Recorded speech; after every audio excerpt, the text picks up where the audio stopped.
বন্ধুগণ, আজকের আমি আবার লাইভে এলাম বিশেষ একটা ঘটনার কারণে।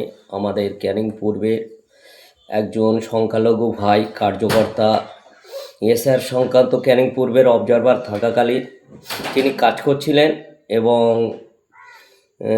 এখানকার ক্যানিং টুয়ে এই নিয়ে একটা কমপ্লেন জানায়।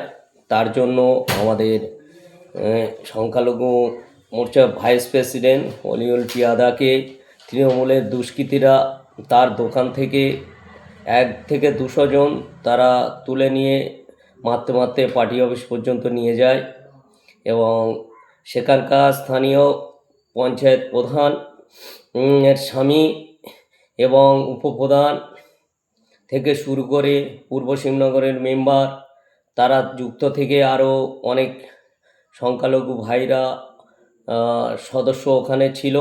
আর বিশেষ করে ওখানকার বাপি মণ্ডল বলে তালদির একজন তৃণমূলের একজন দুষ্কৃতী, সে হচ্ছে গেদে আমাদের ভাইকে মারতে মারতে তুলে নিয়ে চলে গেছে এবং নিয়ে তাদের কিছুদিন যায় স্টেশনে কিল লাথি পেছন থেকে মারতে থাকে।